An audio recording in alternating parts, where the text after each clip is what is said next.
ஜம்மாடி city அறிவு கட்டவளே. ஏம்மா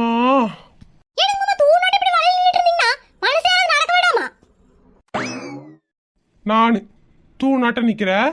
ஏண்டி நான் தான் போனை பார்த்துட்டு இருக்கிற, நீ என்னை பார்த்துன்னு வந்துட்டு இருக்கிற. கண்ணு தெரியல உனக்கு? இந்த ஐடி அடிச்சிட்டு போற எரும மாடி இடிச்ச மாதிரி. யாரை பார்த்து எரும மாடுங்கறீங்க? ஒரு ரோசா பூ இடிச்சிருச்சு, ஒரு தாமரை பூ இடிச்சிருச்சு சொன்னா குறஞ்சிருவீங்களா? ஏடி இடிச்சிட்டு ஏகத்தாலும் பேசிட்டு இருக்கறியா? ஏடி கண்ணு தெரியல அப்படிங்க அவசரமா போறவ? மாமா இன்னைக்கு வரலட்சுமி நோம்பு, தாலி எங்க கழட்டி வச்ச தெரியல, அத தேடிட்டு இருக்கேன். சின்னடி சொல்ற, தாலிய மறந்து வச்சிட்டியா? அட ஆமாங்க மாமா, தாலி எல்லாம் செயின்ல கோர்த்து போடுறதா இப்ப ஃபேஷன் ஆயி போயிடுச்சு. செயின் போட்டுட்டு போனோம்னா திருடனுங்க புடுங்கிட்டு போயிடுறானுங்க.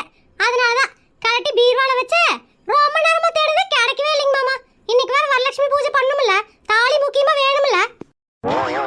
வாங்க கொஞ்சம் எனக்கு தேடி கொடுங்களேன். கட்டின புருஷனுக்கும் மரியாதை இல்ல, கட்டின தாலிக்கும் மரியாதை இல்ல, அப்புறம் எதுக்கடி வரலட்சுமி பூஜை கொண்டாடுறீங்க? உங்களுக்கு தான் இந்த கால ட்ரெண்டே தெரியாதே. விதவிதமா புடவை கட்டி அழகழகா பூ வச்சு கை நிறைய மருதாணி வச்சு லக்ஷ்மிக்கு பூஜை பண்ணோம்னா செல்வம் வருமா. அப்படியே நான் போட்டோ எடுத்துன்னு வச்சுக்கோங்க, இன்ஸ்டாகிராம், ஃபேஸ்புக், யூடியூப்ல எல்லாம் போட்டு லைக் கமெண்ட் எல்லாம் வாங்கலாம்ல. அதுக்கு தான் முக்கியமாக மாமா மருதாணி வைக்கிறக்கு ஒரு ஆளை வர சொல்லியிருக்கிறேன், புடவை கட்டி விட ஒரு ஆளை வர சொல்லியிருக்கிறேன். எல்லாத்துக்கும் காசு கொடுத்துருங்க, மறந்துடாதீங்க. ஏண்டி நீங்க வரலட்சுமி நோம்பி கொண்டாடுறேன்னு வீட்டுக்குள்ள லட்சுமி எல்லாம் வெளியே அனுப்பிடுவீங்க போலயே. இப்படியே பேசுங்க, பேசிட்டே இருங்க, நான் போய் வேலையை பார்க்கறேன்.